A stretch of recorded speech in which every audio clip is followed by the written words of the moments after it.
चलिए जानते हैं आज की देश और दुनिया की सिलेक्टेड काम की और महत्वपूर्ण 50 बड़ी खबरों को मात्र 10 मिनट में। पर अभी तक आपने वीडियो को लाइक नहीं किया है तो वीडियो को लाइक कर दे। मध्य प्रदेश के हरदा जिले से इस वक्त की बड़ी खबर सामने आ रही है, जहां शहर के बैरागढ़ क्षेत्र में स्थित पटाखा फैक्ट्री में धमाका हो गया। भीषण ब्लास्ट के चलते कई लोग घायल हो गए। जहाँ ये धमाका हुआ वहाँ उस क्षेत्र में भयानक तबाही देखी जा रही है। धमाके से फैक्ट्री के पास कई घरों के दीवारों में दरारें आ गई। फैक्ट्री के अंदर कई लोगों के फंसे होने की आशंका भी जताई जा रही है। दुनिया का चौथा सबसे बड़ा नेटवर्क भारतीय रेलवे माना जाता है। भारत के किसी भी हिस्से में आरामदायक यात्रा करने के लिए रेलगाड़ी को सबसे सुविधाजनक माना जाता है। भारतीय रेलवे को दुनिया का चौथा सबसे बड़ा नेटवर्क भी माना जाता है। इसे सफर करने वाले किसी यात्री के लिए आरामदायक होने के अलावा किफायती भी होता है। ट्रेन में अलग अलग सुविधा होने के साथ साथ कई प्रकार की सीटें भी होती है, जैसे general seat, sleeper seat, AC वाली सीट आदि ऐसी सीटें होती है। पीएम नरेंद्र मोदी ने मध्य प्रदेश के हरदा शहर में एक फैक्ट्री में हुई विस्फोट के बाद आग लगने की घटना में हुई मौतों पर गहरा दुख व्यक्त किया है। इसके साथ ही उन्होंने मृतकों के परिजनों और घायलों के लिए मुआवजे का ऐलान भी किया है। बता दें कि हरदा शहर में फैक्ट्री में विस्फोट के बाद आग लगने से 10 लोगों की मौत हो गई है, जबकि 63 अन्य घायल हो गए हैं। माना जा रहा है कि ये आंकड़ा अभी और भी अधिक हो सकता है। इस हादसे के बाद आसपास के जिलों में अस्पतालों को अलर्ट कर दिया गया है। कुशीनगर में करंट के चपेट में आने से 5 लोग झुलस गए, 3 की हालत गंभीर। लोकसभा चुनाव 2024 को लेकर भाजपा की नजर आदिवासी वोट बैंक पर है। मध्य प्रदेश में आदिवासी की आबादी करीब 21% है। यही वजह है कि पीएम नरेंद्र मोदी मध्य प्रदेश में अपने चुनाव प्रचार अभियान की शुरुआत आदिवासी इलाके झबुआ से शुरू करने वाले हैं। आदिवासी इलाके झबुआ में 11 फरवरी को रैली करने वाले हैं।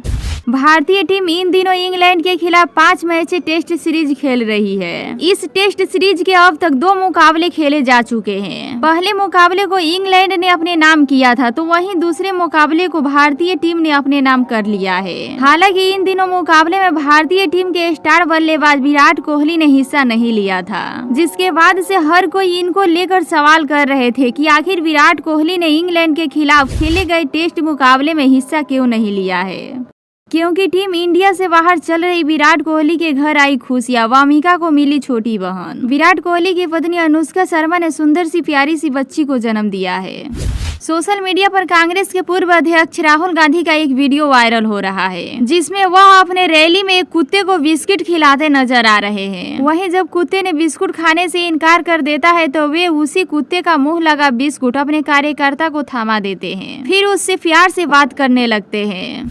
जाम्बिया में इस समय संकट का बादल छाया हुआ है। जाम्बिया में हैजा के प्रकोप को रोकने के लिए देश भर में संघर्ष हो रहा है। इस घातक बीमारी के कारण सैकड़ों लोगों की जानें जा चुकी है। इसी बीच भारत ने इस दक्षिण अफ्रीका देश के लिए मानवीय सहायता भेजी है। करीब 3.5 टन वजन इस मदद में जल शुद्धिकरण आपूर्ति, क्लोरीन की गोलियां और ORS पाउच भी शामिल है, जिन्हें जाम्बिया के पीड़ित परिवारों को दिया जाएगा।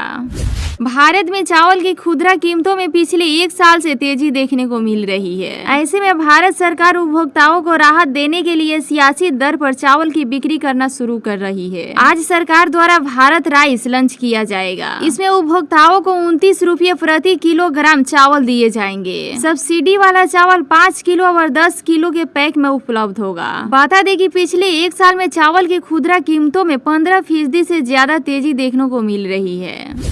अयोध्या में दर्शकों का पुराना विवाद खत्म हो गया है। भव्य राम मंदिर में रामलला विराज चुके। अब राम भक्त अपने आराध्य श्री राम जी का दर्शन कर रहे हैं। अयोध्या में राम मंदिर के निर्माण से राम भक्त खुश है और लगातार मंदिर परिसर में भक्तों का तांता लगा रहता है। अब सवाल उठता है कि अयोध्या में राम मंदिर तो बन गया, मगर बाबरी के बदले बनने वाले उस मस्जिद का क्या हुआ, जिसके निर्माण के लिए सुप्रीम कोर्ट ने साल 2019 में आदेश दिया था। दरअसल अयोध्या जिले के धनीनपुर में बाबरी के बदले बनने वाले मस्जिद का नाम पैगंबर के नाम पर मोहम्मद बिन अब्दुल्लाह मस्जिद रखा गया है। धनीनपुर में प्रवासी मस्जिद का काम कागजों पर पूरा हो चुका है, मगर जमीन पर जल्द ही पूरा होगा। बताया जा रहा है कि रमजान के बाद मस्जिद की नींव रख दी जाएगी।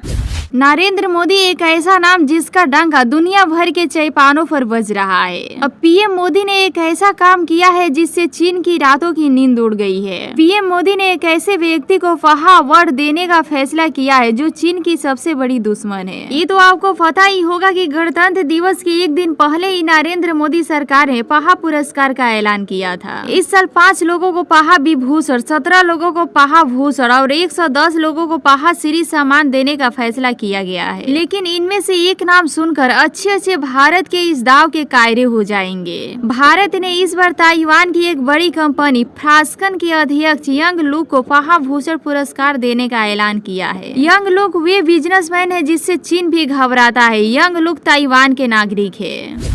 देश के विभिन्न अल्पसंख्यक वर्गों के प्रतिनिधित्व करने वाले धार्मिक नेता आज संसद के प्रधानमंत्री नरेंद्र मोदी और उपराष्ट्रपति और राज्यसभा के सभापति जगदीश खंडन से मिलने संसद पहुंचे थे। इस धार्मिक नेताओं ने संसद के कार्यवाही को देखी। विभिन्न धार्मिक नेता इस दौरान पीएम मोदी से काफी प्रभावित नजर आए। सभी नेताओं ने एक स्वर में देश को आगे ले जाने के लिए पीएम मोदी को धन्यवाद कहा। सभी ने कहा कि प्रधानमंत्री नरेंद्र मोदी के नेतृत्व में आज देश फिर से विश्व गुरु बनने के करीब है।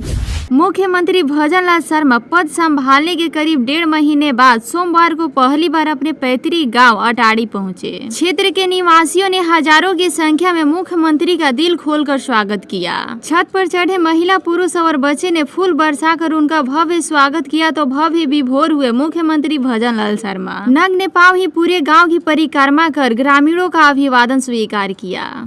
उत्तर प्रदेश में मुख्यमंत्री योगी आदित्यनाथ की सरकार ने बजट पेश किया है जिसमें किसानों की बड़ी सौगात दी गई है। उत्तर प्रदेश सरकार के वित्त मंत्री सुरेश खन्ना ने बजट पेश करते हुए उनकी घोषणा की है। सरकार की नई घोषणाओं से राज्य के लाखों किसानों को फायदा होगा। इन योजनाओं में फसलों से लेकर फसलों की सिंचाई और किसानों के सीधे आर्थिक लाभ को जिक्र किया गया है। प्रधानमंत्री नरेंद्र मोदी ने सोमवार को चीन के साथ सीमा मुद्दों पर विपक्षी दलों की टिप्पणी की कड़ी निंदा की है। उन्होंने विपक्ष पर निशाना साधते हुए कहा कि अगर वे एजेंट की तरह काम करेंगे तो देश उनकी भाषा को कभी स्वीकार नहीं करेगा। केंद्र सरकार द्वारा दी गई जानकारी के मुताबिक देश में 11 करोड़ से अधिक ऐसे पैन कार्ड होल्डर्स है जिन्होंने पिन को आधार से लिंक नहीं किया है। यह आंकड़े वित्त मंत्रालय द्वारा संसद में पेश किए गए हैं। उत्तर प्रदेश में कांग्रेस अब भारत जोड़ो न्याय यात्रा के समर्थन में ज्योति से ज्योति जलाते चले यह कार्यक्रम का आयोजित करेंगी। कानपुर, लखनऊ, प्रयागराज सहित अन्य जिलों में इस कार्यक्रम का आयोजित किया जाएगा जिसमें भारत जोड़ो न्याय यात्रा किस लिए निकाली जा रही है और इससे लोग क्यों जुड़े हैं इसके बारे में बताया जाएगा, जिसके साथ देशभक्ति से जुड़े लोग, सांस्कृतिक कार्यक्रम, वंदे भारत गीत सहित कवि सम्मेलन और भारतीय संस्कृति से जुड़े लोगों को एक मंच पर लाया जाएगा जिसकी शुरुआत आज से की जा रही है।